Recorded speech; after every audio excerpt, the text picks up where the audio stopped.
jatuh daun-daunnya jadi agak panas lah. Saya berangkatnya jam 10, sehingga pada saat itu jam 10 jalan-jalan, saya hanya berbekal semangat, ternyata kepanasan, akhirnya saya tidak terasa, saya perasaan ingin pingsan, saya langsung teriak, bah, sepertinya saya mau pingsan, saya mau cari tempat yang datar. Akhirnya saya persiapkan diri saya untuk pingsan, saya berada di rumput, kemudian pingsan di situ. Akhirnya tidak lama kemudian dicari, diberi air minum, kemudian sadar kembali. Saya ditawari, bagaimana Bu, masih mau lanjut atau kita pulang saja? Pak Desa pada kemudian pulang saja kita, tidak bisa Ibu lagi pingsan. Saya bilang tidak, saya sudah separuh jalan, saya harus sampai karena masyarakat di atas sudah menunggu. Akhirnya saya disiapkan kuda, dan kuda pada waktu itu kalau gunung itu kan susah sekali dia naik, terpaksa saya pegang lehernya, saya betul-betul, tapi alhamdulillah saya tutup mata, akhirnya tetap juga sampai di atas. Dan begitu sampai,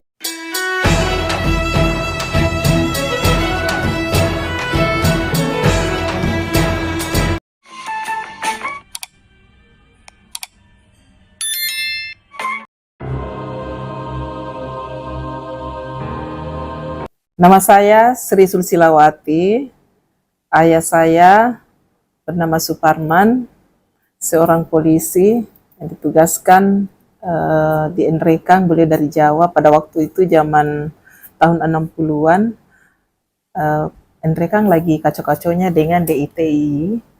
Kemudian ayah saya ditugaskan di Nrekang. Kemudian beliau ketemu dengan ibu saya. Pada waktu itu atas kemauan orang tua, ibu saya lagi pendidikan di SPG. Kemudian ayah saya melamar dan diterima. Akhirnya menikah pada tahun 65, saya lahir tahun 3 Januari 67, 6 bersaudara, 3 laki-laki dan 3 perempuan.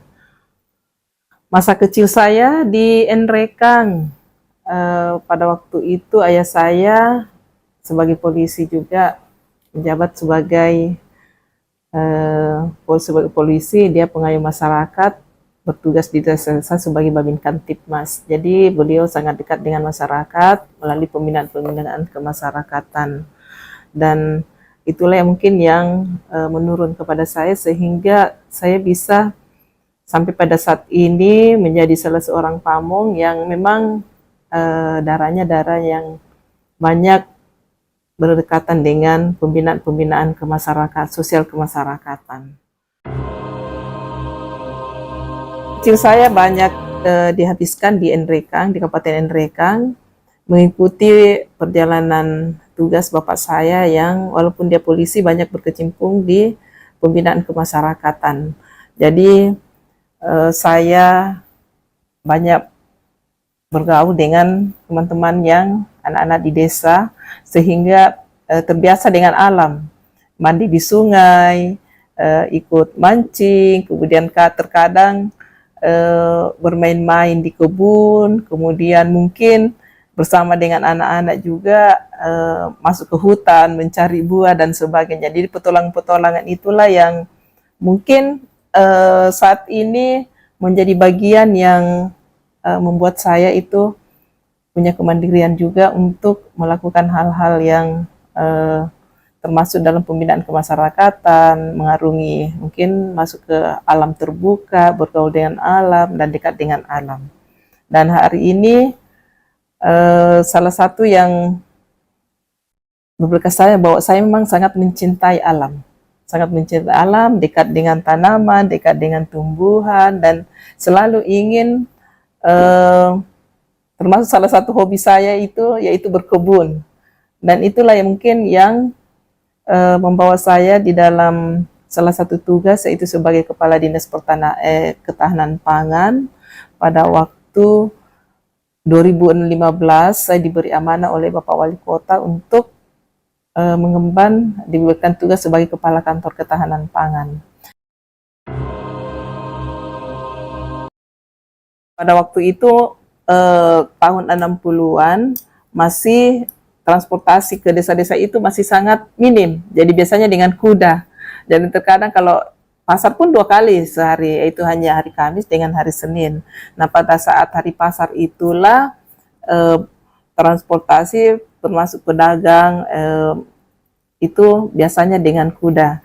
Dan biasanya saya juga kadang dengan naik untuk ke desa itu naik kuda atau naik apa itu namanya kalau masyarakat di sana mengatakan Johnson, Katinting. Ya, karena Kota Nrekang itu dibelah oleh dua sungai yaitu Sungai Batalo dan Sungai Sadang.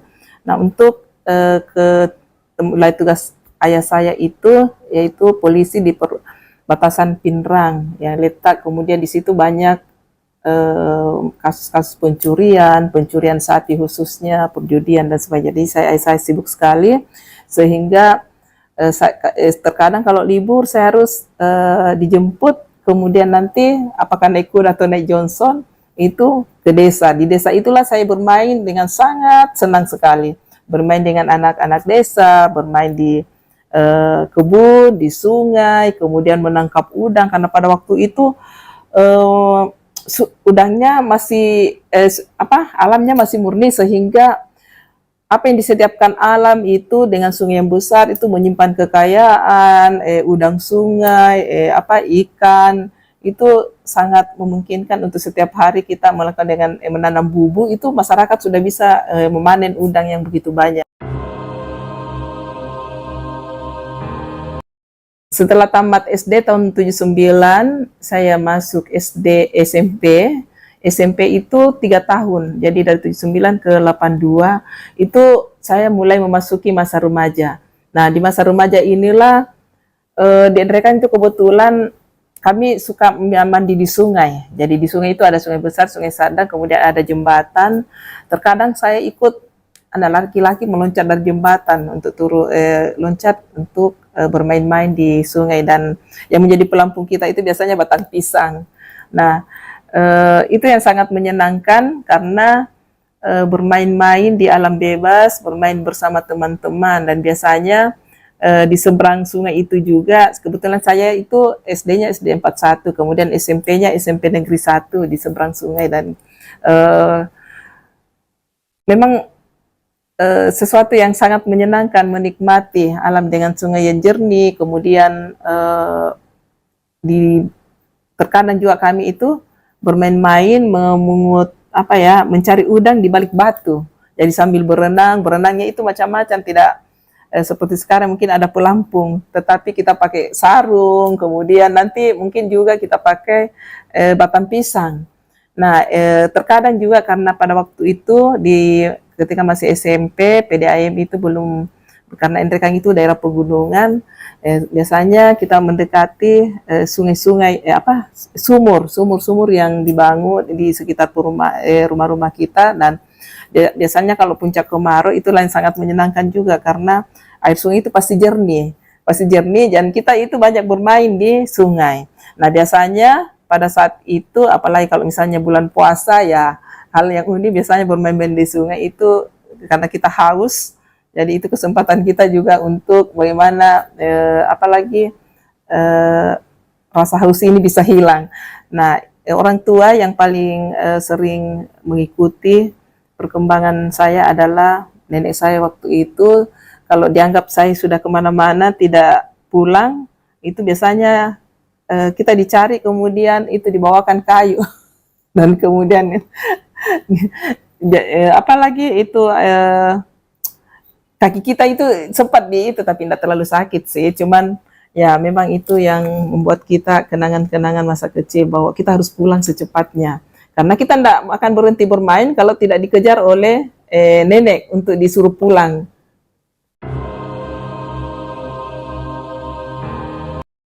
Dan hal yang paling saya ingat sekarang saat ini dan menjadi kebiasaan yang belum berubah sampai saat ini, bahwa di masa kecil saya itu karena tinggal bersama nenek itu sangat disiplin, harus makan pagi. Jadi kalau sebelum ke sekolah sudah siap tehnya dengan sarapan paginya, baik nasi goreng atau kudapan atau macam-macam, dan kita dipaksa untuk sarapan pagi sebelum ke sekolah. Nah, inilah yang menjadi kebiasaan-kebiasaan yang sampai sekarang, mungkin saya termasuk salah satu orang yang setiap mau ke kantor itu harus sarapan pagi. Kemudian masuk remaja tahun 82 setelah tamat SMP sampai 85. Nah, masa remaja saya juga pun masih banyak bersama nenek karena pada waktu itu orang tua eh, bukan lagi jadi polisi, tetapi masyarakat meminta untuk jadi lurah, jadi kepala desa, karena pada waktu itu masih antar polisi bisa dikerjakan menjadi eh, pejabat seperti lurah dan kepala desa.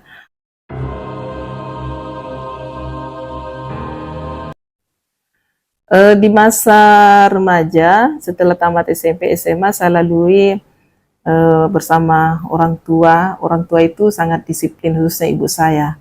Karena sebenarnya ibu saya itu kepingin sekali dulu untuk melanjutkan karir, tetapi karena cepat dinikahkan, jadi apa yang menjadi cita-citanya itu untuk menjadi perempuan mandiri itu didikannya itu dialihkan ke anak-anaknya, termasuk saya.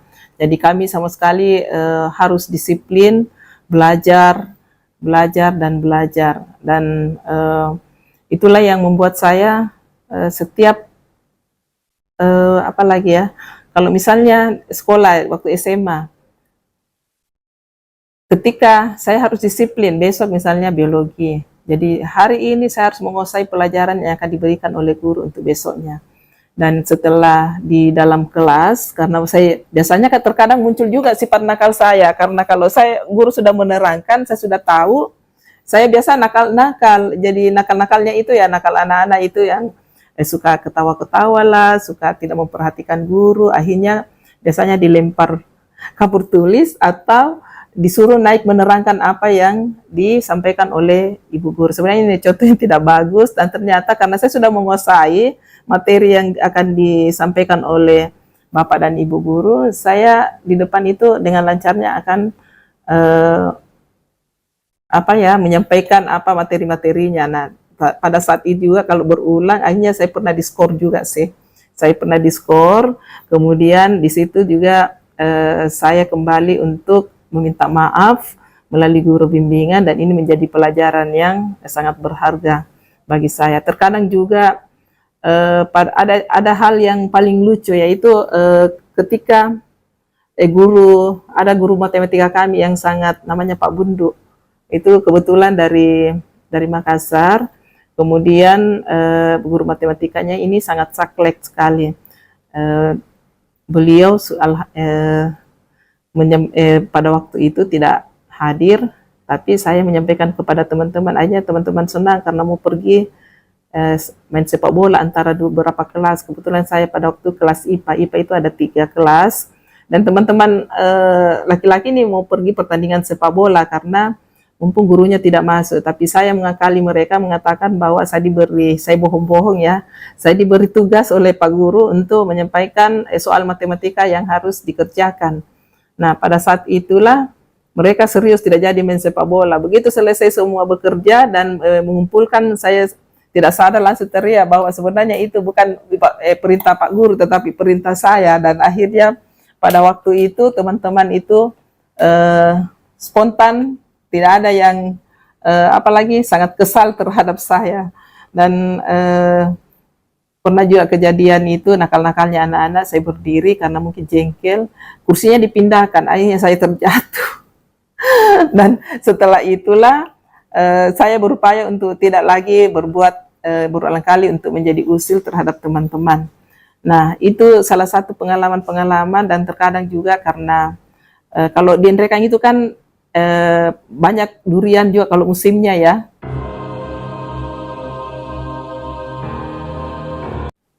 Selanjutnya ada kenangan juga yang tidak bisa saya lupa, yaitu ada teman saya orang Toraja namanya Matius. Dia seperti orang barat, tinggi besar dan putih. Di Nrekang itu kan ada saatnya musim durian, karena di Nrekang juga banyak pohon durian, sehingga biasanya kalau musim durian teman-teman lagi belajar, dikasih tugas, biasanya bapak guru tidak ada, kami langsung keluar. Kemudian karena dikunci pagarnya, biasanya teman yang tinggi itulah yang yang mendokrak kita untuk bisa meloncati pagar itu, kemudian itu kita gunakan untuk meninggalkan ruang kelas. Itu salah satu kenakalan-kenakalan di masa ini, hanya untuk sekedar pergi makan durian karena lagi musimnya. Nah, ini yang juga tidak pernah bisa saya lupakan, karena setelah itu biasanya kalau kita ketahuan akan diskorsing.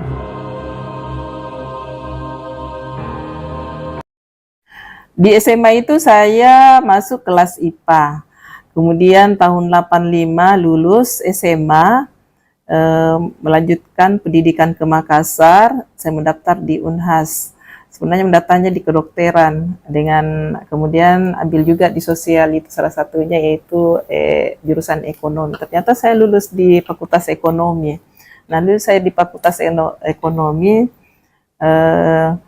juga bersamaan pada waktu itu dibuka pendaftaran untuk APDN dari SMA Murni. Biasanya kan APDN itu kan Sekolah Ikatan Dinas untuk para pegawai. Tetapi pada waktu tahun 85 begitu saya tamat SMA, mungkin setelah sekian lama dibuka lagi pendaftaran untuk dari SMA Murni. Saya ikut-ikutan mendaftar juga, banyak dari teman-teman, anak-anak pejabat dari seluruh kabupaten kota yang ada di Sulawesi Selatan. Pada waktu itu gubernurnya Pak Amiruddin. Nah, yang diterima hanya 75 orang. Ternyata bahwa setelah ikut tes itu masih belum pengumuman, duluan keluar pengumuman dari Universitas Hasanuddin. Ternyata saya diterima di Fakultas Ekonomi. Jadi saya langsung mendaftar ulang, kemudian kuliah selama 2 bulan. Sementara menikmati kuliah, saya pulang ke Nrekang untuk kebetulan mau kos-kosan ya, meminta uang kepada orang tua untuk biaya kos-kosan. Sampai di Nrekang, pada waktu itu ada ibu saya lagi ke pengantin. Di pengantin dicerita bahwa yang lulus dari Nrekang itu cuma 1 orang, namanya Sri.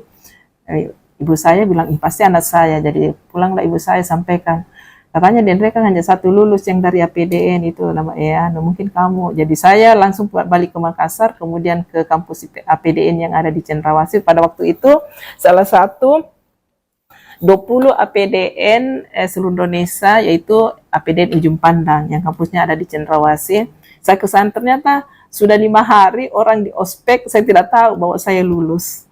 Nah, di situ saya dikira, kan kebetulan pada waktu itu APDN Ujung Pandang itu terdiri dari 3 provinsi pesertanya, yaitu dari Sulawesi Tengah dengan Sulawesi Tenggara. Saya dikira bukan dari Sulawesi Selatan, tetapi dikira dari Sulawesi Tengah, sehingga terlambat. Nah, itu saya kemudian setelah ditahu dari Sulawesi Selatan, ini teman-teman saya ospeknya keras pada waktu itu. Jadi ada yang disuruh jalan jongkok dan sebagainya. Tapi alhamdulillah pada waktu itu ada yang lucu juga, karena saya bilang, ini dikira saya sengaja untuk terlambat, karena kebetulan yang jadi ketua senat waktu itu adalah saudara ibu. Tetapi sebenarnya hanya karena kebetulan, memang saya tidak tahu pada waktu itu saya sibuk kuliah, tidak ada yang sampaikan bahwa saya lulus. Kebetulan saja saya pulang ke Nrekang, dan ternyata di Nrekang lah baru saya tahu bahwa saya lulus. Akhirnya ke sana, dan sudah 5 hari orang di ospek, saya baru datang.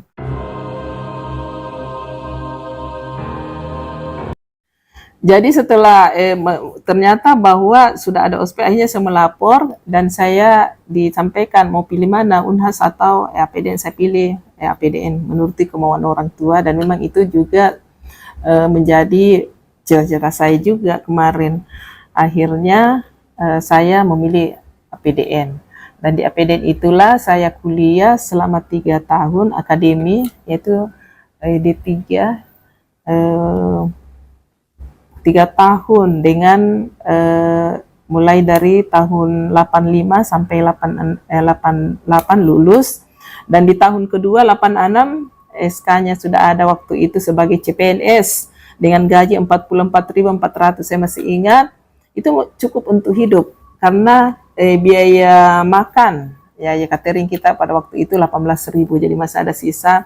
Dan saya termasuk orang yang bisa mengatur keuangan, mengatur ini sesuai, memanage kehidupan, sehingga saya tidak pernah kekurangan, walaupun dengan uang yang 44.400 saya bisa hidup untuk kuliah, beli buku, termasuk dan jalan hobi lain-lainnya, termasuk jalan-jalan, kemudian jajan. Saya bisa menikmati hidup dengan 44.400. Bahkan saya bisa menabung, ikut arisan, dan masih bisa membantu adik-adik pada waktu itu.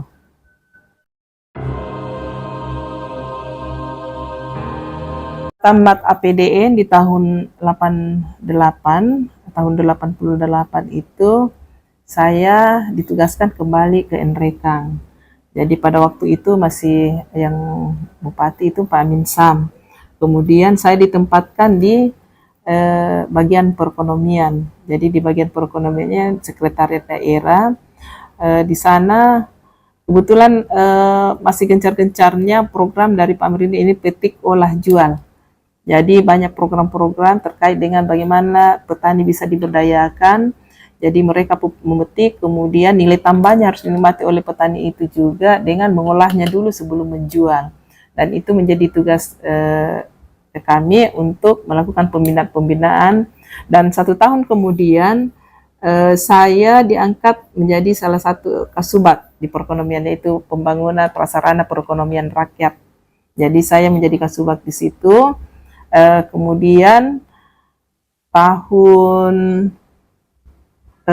setelah itu saya tahun 88, 2 tahun kemudian, tahun 90 saya menikah. Jadi menikah dengan Insinyur Mahading, suami saya yang saat ini.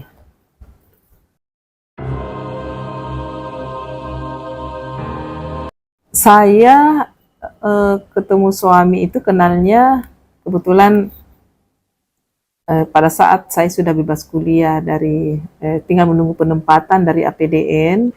Kemudian pada saat itu suami suami lagi ini dapat KKN di Nrekang. Kemudian dari perkenalan itulah akhirnya karena serius meminta ke orang tua saya. Kebetulan suami orang Bone dan keluarga besarnya di Kalimantan. Kemudian kembali untuk ke Kalimantan, kebetulan karena dari teknik sipil dia pada waktu itu menyusun skripsi terkait dengan dermaga yang ada di Tarakan, pelabuhan dermaga. Nah setelah itu dia sampaikan kepada orang tuanya. Waktu itu kebetulan dia membawa foto saya yang lagi menwa, karena kami juga di APDN kemarin itu kan ada latihan-latihan dasar militer juga, kemudian mewah dan memakai baju-baju tentara. Jadi rupanya bercanda, wah ini yang mau dikawinin tentara ya, dia bilang. Bukan Pak, ya tentara yang tidak pernah naik pangkatnya, hormat terus. Jadi langsung orang tuanya setuju. Kemudian begitu dia pulang, langsung orang tuanya mengirim cincin. Jadi pada waktu itu, nah saya sudah kerja pada waktu itu, sehingga saya juga berpikir ini kalau mau menikah kan suami masih sementara mau menyelesaikan pendidikannya, sudah masuk tahap untuk ujian skripsi. Nah kebetulan akhirnya disepakatilah bahwa nanti setelah lulus baru dibicarakan secara serius lagi.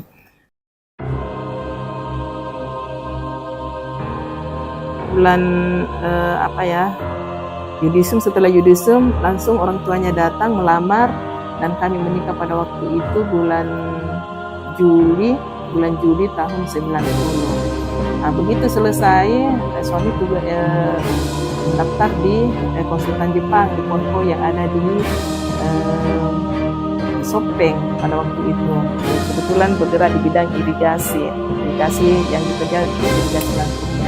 Dari sekian banyak pendaftar, hanya suami saya yang lulus. Kebetulan diberikan ujian menghitung apa itu, saya tidak tahu secara teknis, tapi hitungan dia lah yang paling mendekati apa yang didapat oleh orang Jepang itu. Nah inilah pertama kali suami akhirnya tugas di Sopeng, saya ada di Nrekang sebagai pegawai, dan biasanya kami juga pun kalau bertemu beliau yang Nrekang atau ketemunya di Makassar. Nah, 1 tahun kemudian lahir tahun 91 lahir anak pertama saya. Nah, lahir anak pertama saya inilah 1 tahun 91 Mei 91 3 Mei lahir anak pertama saya namanya Muhammad Fadil Istiqlal Mahading.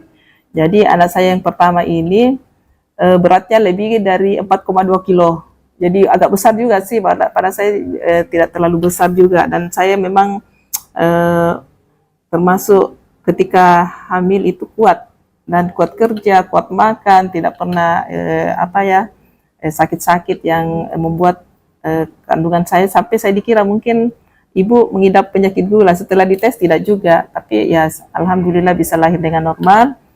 Kemudian 1 tahun kemudian ada tugas untuk pendidikan ke IIP. Jadi ada permintaan untuk semua tes ke IIP. Setiap kabupaten kota mengirimkan perwakilan dari pegawai yang akan ikut tes.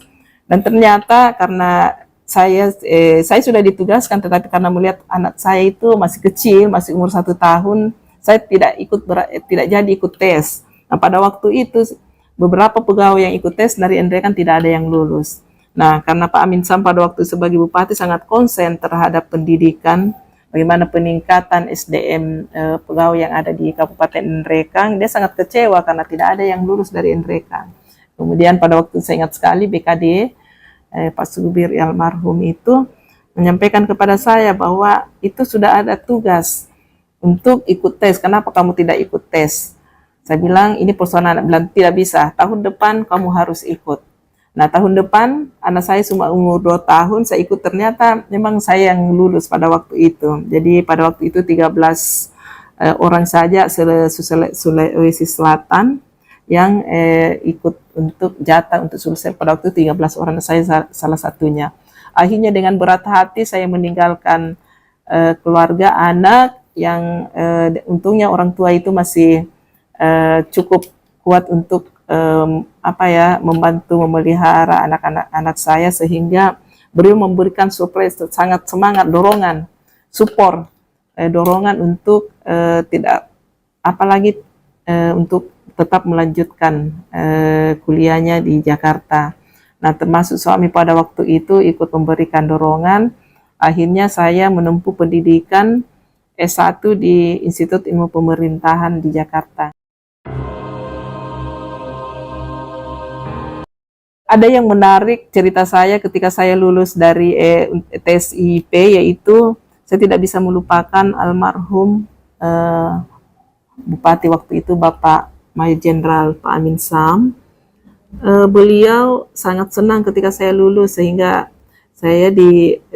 ketika saya mengajukan proposal pembiayaan untuk ke Jakarta, itu pada waktu itu seingat saya itu 350.000. Tapi begitu senangnya dia, malah bukannya dikurangi, malah ditambah menjadi 300.000, jadi 650.000. Akhirnya pada waktu itu teman-teman bilang, dan wah, barusan dalam sejarah ada yang minta proposal sekian, bukannya dikurangi malah ditambah. Dan pada waktu itu pesawat masih biayanya 75.000 pada waktu itu. Alhasil saya ke Jakarta bersama dengan teman-teman, kemudian tinggalnya di dalam asrama di Cilandak, pada Jalan Ampera Raya, Cilandak. Di sana di kampus IIP selama kurang lebih 2 tahun kita belajar, kemudian ditempa untuk menjadi kader-kader pemerintahan, dan saya selesai berangkatnya tahun 93, jadi selesainya tahun 95. Jadi kembali bertugas di Kabupaten Nrekang dan masuk di bagian pemerintahan. Setelah tahun 95, setelah tamat dari IP di Jakarta, saya kembali ke Nrekang dan bertugas di bagian pemerintahan. Kemudian diberikan jabatan sebagai Kasubag Pemerintahan Umum. Yang menarik pada waktu itu adalah bahwa bagian pemerintahan ini akan menyusun LPJ dari laporan pertanggungjawaban Bapak Bupati. Nah, pada waktu itu belum ada komputer seperti sekarang ini, masih sifatnya mengetik, kemudian nanti di stensil, diputar, kemudian mengetiknya itu kalau ada yang salah biasanya ada namanya koreksi lah, warna merah. Jadi itu di apa lagi dihapus dengan ditimpa dengan koreksi lah, kemudian diketik ulang yang baru. Nah, saya pada waktu itu ada di sana kurang lebih 3 tahun, kemudian hamil untuk anak kedua. Jadi anak kedua, tapi saya tidak pernah, yang saya ingat itu LPJ itu tidak ada anggarannya, tapi harus selesai. Nah, itu setiap hari menyusunnya itu dengan mengetik, kemudian saya harus walaupun hamil, saya tidak pernah apalagi untuk diam. Jadi untuk mengatakan bahwa saya tidak bisa lakukan ini karena saya lagi hamil, tetapi itu saya lakukan, itu mendampingi sampai bermalam-malam. Kemudian pulang pun tengah malam tidak masalah. Dan itu mengetik dengan teman-teman yang sudah senior waktu itu, tapi konsepnya dari saya dan teman-teman. Nah, itu yang selama 3 tahun LPJ itu disusun tanpa anggaran. Saya ingat sekali itu diendrekan pada waktu itu. Kemudian setelah dari bagian pemerintahan, setelah lahir anak saya yang kedua, tahun 99 pada waktu itu kan persiapan otonomi daerah. Nah, di persiapan otonomi daerah inilah ada beasiswa, umur anak saya pada waktu itu sudah 2 tahun. Jadi lahir, kemudian ada tawaran untuk ikut tes lagi untuk ikut KKD pada waktu itu. Yang uniknya saya di pemerintahan, kemudian selanjutnya ada kemudian setelah ikut tes untuk dapat beasiswa, ternyata saya juga bisa lulus. Akhirnya tahun Maret, saya ingat sekali itu Maret 2000, saya ke UGM, kebetulan Magister Ekonomi Pembangunan yang disebut dengan MEP, dengan konsentrasi keuangan daerah. Di dalamnya itu ada perencanaan daerah, kemudian ada juga penilaian properti jurusannya, tetapi kami konsentrasinya ke keuangan daerah. Nah, pada saat itu ada cerita yang menarik, karena suami saya ini mungkin waktu kuliah 2 tahun di Jakarta di IP berpisah, mungkin dia pikir berat sekali untuk berpisah yang kedua kalinya lagi ini masuk walaupun saya sudah dapat lulus tes, tapi beliau masih belum rela untuk bisa, tetapi disampaikan pada waktu itu ada atasannya, kebetulan yang saya masih ingat namanya Pak Arman, atasan langsungnya, kebetulan dia kan orang ketiga, di atasannya di atas lagi itu orang Inggris, Mr. Hari. Kemudian yang kedua disampaikan kesempatan itu tidak pernah datang 2 kali. Jadi contohnya saya pernah ditawari untuk dapat beasiswa kuliah di Amerika, tetapi saya tolak. Sekarang saya ingin beasiswa itu, tetapi tidak ada lagi tawaran. Makanya mumpung istri, nasihatnya kepada suami saya, mumpung ada kesempatan, istrinya dikasih peluang, dikasih kesempatan untuk bisa ikut S2 dengan beasiswa, supaya peluangnya ditangkap. Jadi jangan dilepas. Akhirnya suami saya melunak, kemudian dengan ikhlas merelakan saya untuk bisa berpisah lagi selama 2 tahun untuk kuliah di UGM pada waktu itu.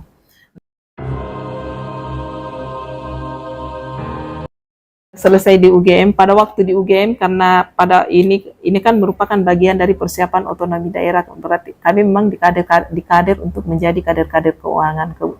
Kebetulan ini menjadi cikal bakar dari Kepmen 29 tahun 2002 tentang anggaran kinerja.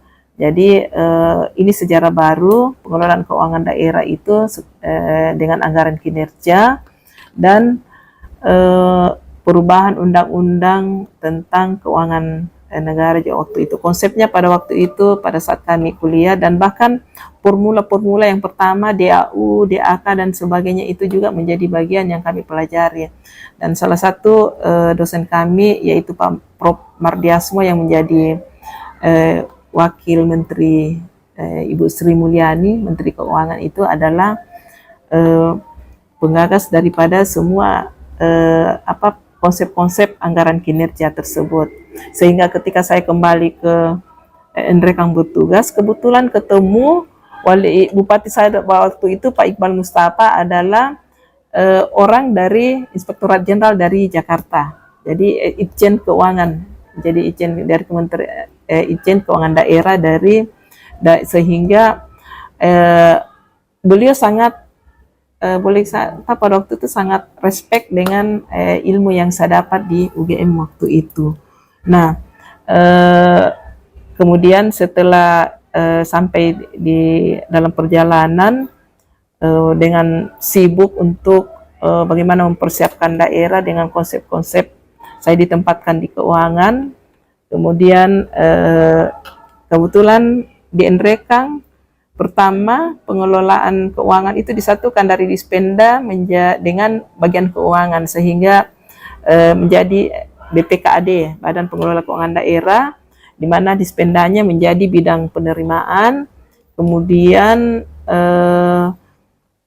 Kabak Keuangan waktu itu juga dilebur jadi bidang pembelanjaan, kemudian ada bidang pembukuan dan pelaporan. Nah, di dalam anggaran kinerja itulah menyongsong pelaksanaan anggaran kinerja di 2002 itu sangat intens pekerjaan pada waktu itu, termasuk itu sosialisasi lokakarya terkait dengan bagaimana anggaran kinerja akan dilaksanakan. Nah, pada saat itu juga saya mempersiapkan untuk anak ketiga. Jadi walaupun pada masa itu saya masih dalam kondisi hamil besar untuk tidak lama lagi akan melahirkan, saya tetap aktif untuk bekerja biar terkadang sampai subuh, kemudian mungkin besoknya nanti jam 7 sudah harus DPR lagi, rapat terkait dengan anggaran dan bagaimana formula-formula untuk penyusunan anggaran itu dilaksanakan, termasuk bagaimana mengasistensi teman-teman yang ada di SKPD pada waktu itu. Nah, itu yang saya laksanakan, dan anak ketiga ini mungkin karena terlalu berat bekerja, akhirnya saya minta di sesar pada waktu itu.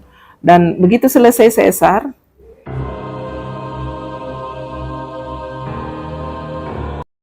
nah walaupun anak ketiga ini saya sudah janjian dengan dokter di Parepare pada waktu itu, karena rumah sakit TPC-nya kan ada di Parepare yang masih ada ahlinya, ahli kandungan. Saya mungkin sudah janjian untuk sesar besoknya.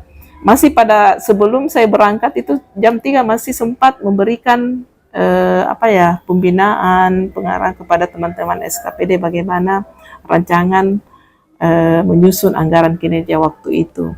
Kemudian 1 minggu dari Parepare, 2 minggu masih dalam kondisi masih pakai stagen. Saya sudah rancang lagi lokakarya untuk sosialisasi, kemudian asistensi teman-teman.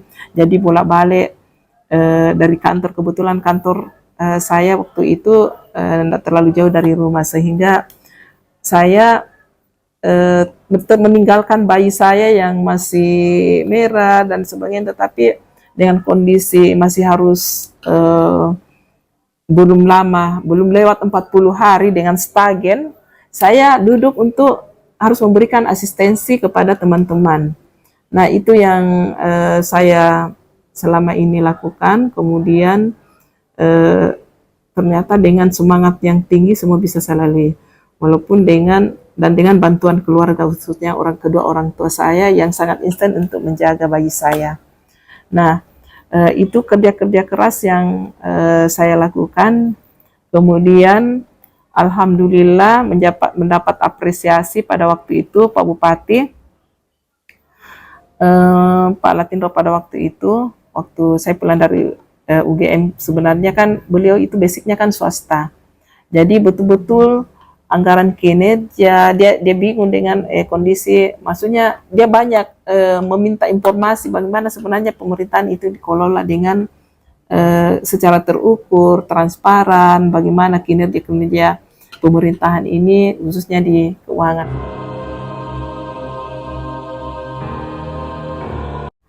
Jadi sebelum memasuki tahun 2024 ada perubahan struktur organisasi secara besar-besaran.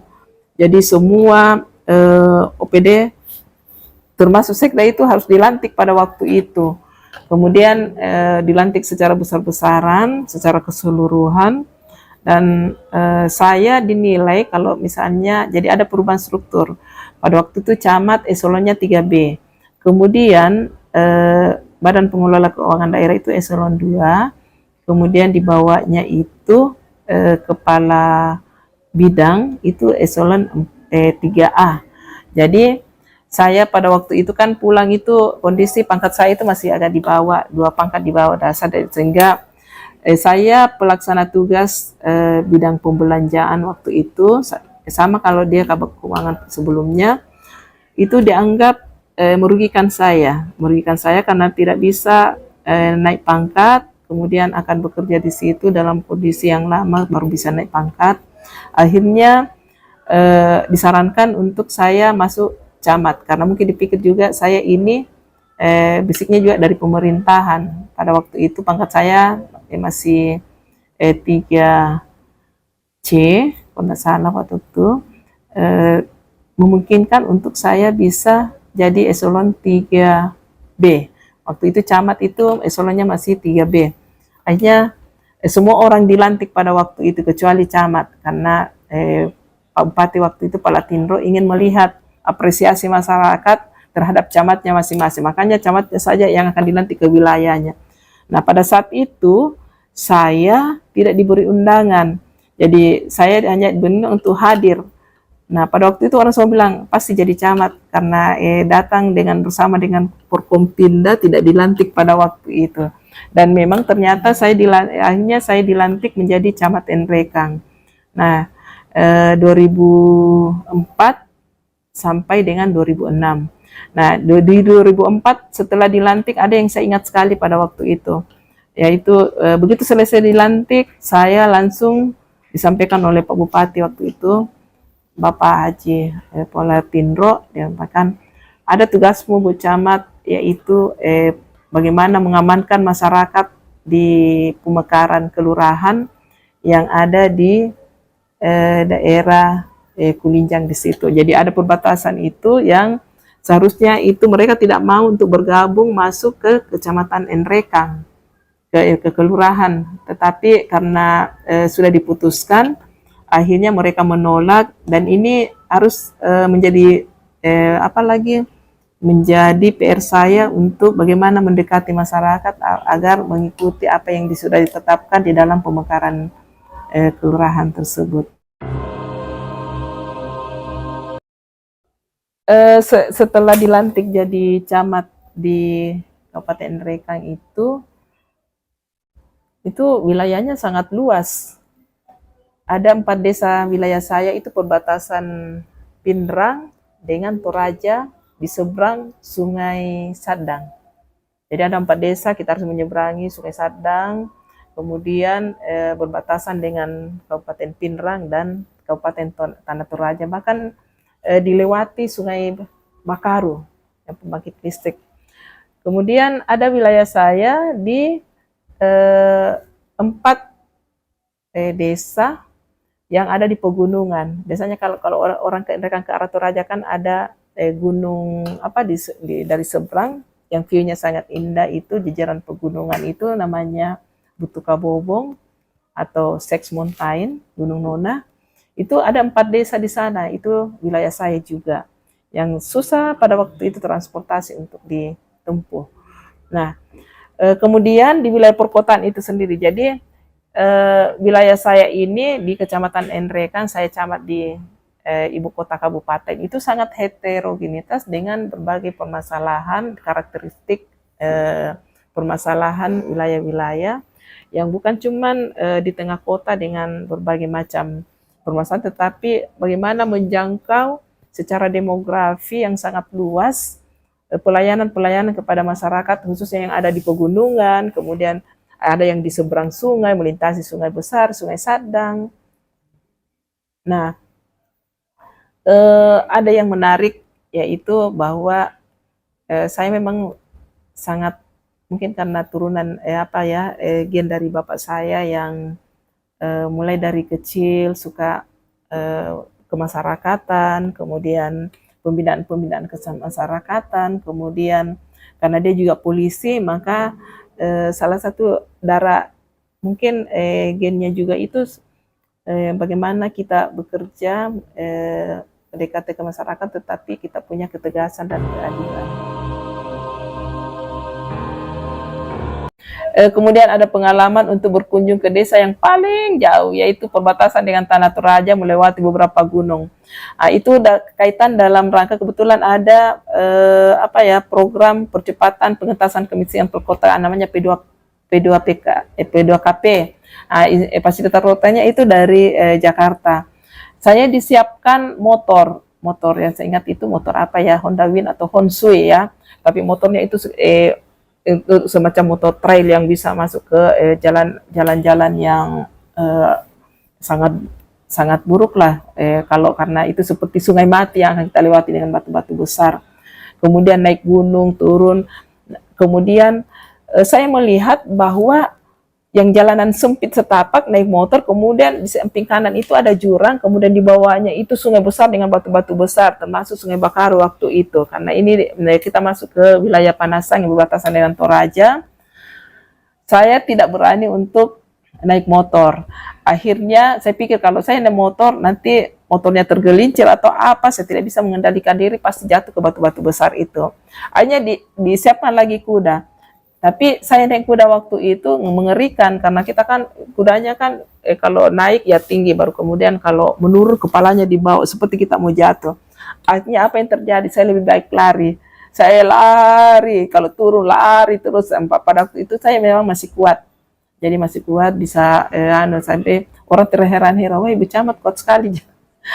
Itu karena semangat saya, daripada saya jatuh lebih baik saya lari, saya bisa mengendalikan diri saya, dan memang alhamdulillah napasnya masih kuat waktu itu.